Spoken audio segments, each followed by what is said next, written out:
In Florida today and throughout the coming weekend, more and more protests, outrage are planned against the police handling of Trayvon Martin's death. Community organizers and former police officers will lead a rally in Miami this evening, and MSNBC's Reverend Al Sharpton will be joining African-American leaders in Sanford Saturday at an NAACP march for Trayvon.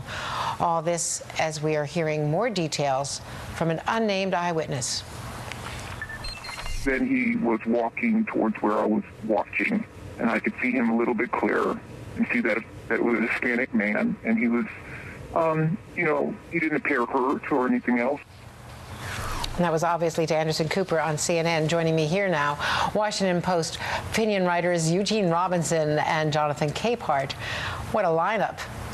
Great. Both Thanks, of you Andrew. have been so powerfully evocative, so strong, and so personal. I just want to say the reason we wanted to have you here today is you have just really led the pack of brilliant writing. And Jonathan, you've been taking apart Zimmerman's defense, point by point, led by Lawrence O'Donnell and others on our air. What do you find most dispositive about the tape that emerged, the police tape, even though it is fuzzy and you don't see everything? Right. But he certainly does not appear to be terribly injured. He's walking. Right. Exactly. That's it. We had been hearing until this tape was revealed that he was in a life and death struggle, that they were rolling around in the grass, that his nose was broken, that his lip was swollen, that his head had been bashed several times into the sidewalk. And then out comes this video where he doesn't look like he was in a life or death struggle. He looks like someone who may have been arrested for illegally driving a golf cart on the highway. His shirt is tucked in. His clothes are, he just looks unbelievably presentable. And that, to me, it was literally eye-opening to discover and to understand and to realize that the story that we had been hearing does not match the videotape that we are seeing.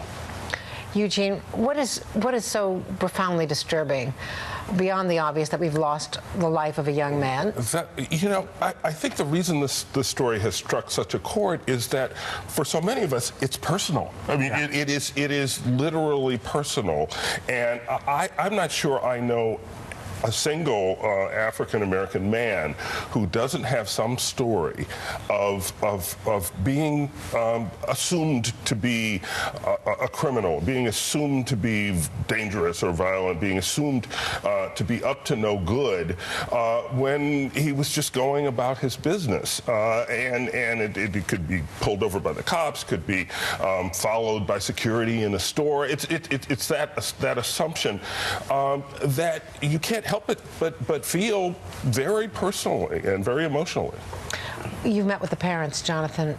Tell us about the parents and how they have carried this fight, because this was a story that was not picked up by the national media until several strong voices, yours included, nationally, began to follow the case.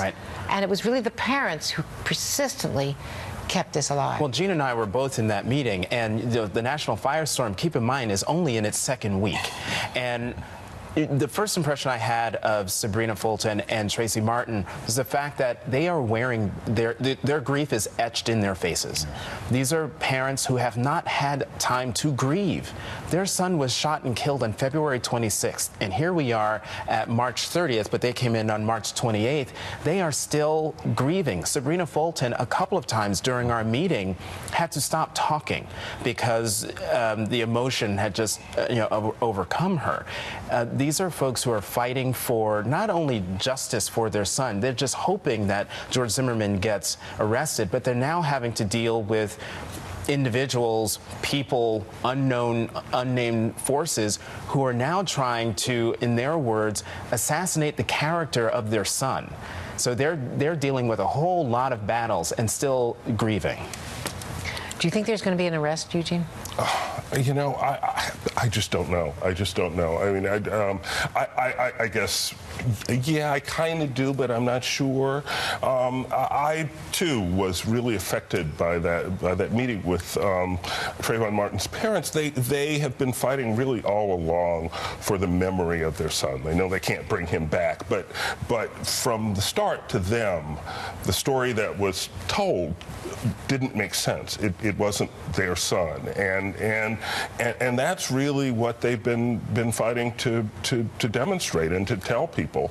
And it was just, as Jonathan said a couple of times, Sabrina Fulton had to stop talking, and your heart just went out to her.